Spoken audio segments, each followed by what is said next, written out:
Hi, everybody. Today we're going back into InDesign, and this time we'll work on a grid layout and do some advanced typography skills. So let's get started. So in InDesign, we are going to open up our usual size document, print. I'll use inches. Do feel free to use centimeters. I'll give you those measurements as we go through this little skill set. And the first thing we're going to do is draw guides on our page. And to draw guides, we need to see the rulers. So Command R toggles on and off the visibility of rulers. And if I click on the left guide, I can drag hold my mouse button down and drag guides into position. So the first one is at 1 inch or 2.54 centimeters. The next one is 2.75 inches or 6.99 centimeters. The next is at 3 inches, which is 7.62 centimeters. Now I'll draw some horizontal guides. So I want a horizontal guide at 1 and 1.5 inches, and that is 3.81 centimeters. I want another guide at 2 inches, and then a third at 2.75 or 6.99 inches. This one is at 5.08 centimeters. And finally, the bottom margin of the page will be at 9 inches or 22.86 centimeters. Okay, now we have created the grids for this design, and now we will fill our text frames into these guides. So that's our title frame. This next one along the left will be our subtitle frame.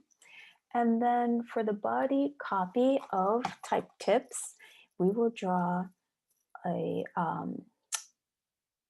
this text frame. And I'm going all the way over to this right margin deliberately because some of the type tips are kind of wide.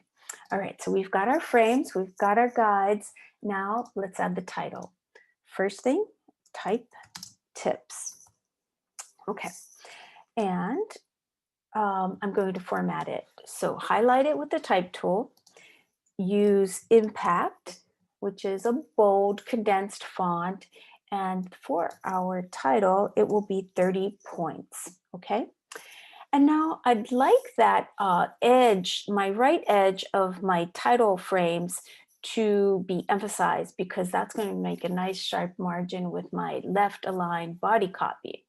But notice also, if I click on this frame, can you see that my type is aligned to the top edge of this frame? That's the default setting. If you wanted a different alignment, let me show you how you change that.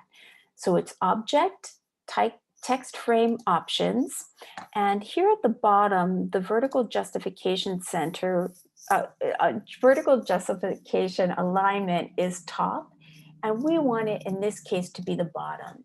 And now that's kind of activated that nice lower right edge for creating a sharp negative space on this page. So there's type tips, that's looking good. The next thing we're going to do is add the copy. So I have a Word doc all set for you on the Bloomsbury resources page. So go to my page's website, go to resources, and then design and software images and type tips. And I typically download to my desktop. There's my Word doc on my desktop. And I want to make a folder for this project. I'm going to drag that into the grids folder. If you haven't made folders on your desktops yet, you just click on your desktop, go to the file menu, choose new folder, and you can type give it a name.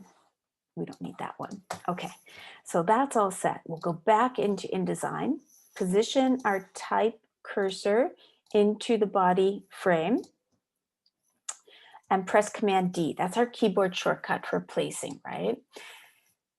Choose the type tips Word doc, and there it is. So fast, right? And it looks great. We are going to format it for this design. We're going to use a a classic serif font called Koshin, and we're going to use 11 points, and I think we'll stick with this auto leading. That's usually a pretty good bet. Okay, next step, we're going to press our cursor into the subtitle panel, and we've got 3 categories of these type tips. Typeface, contrast, and, oh, what is my final category? Layout. Okay, how it looks on the page. Okay, let's highlight. Let's go to impact.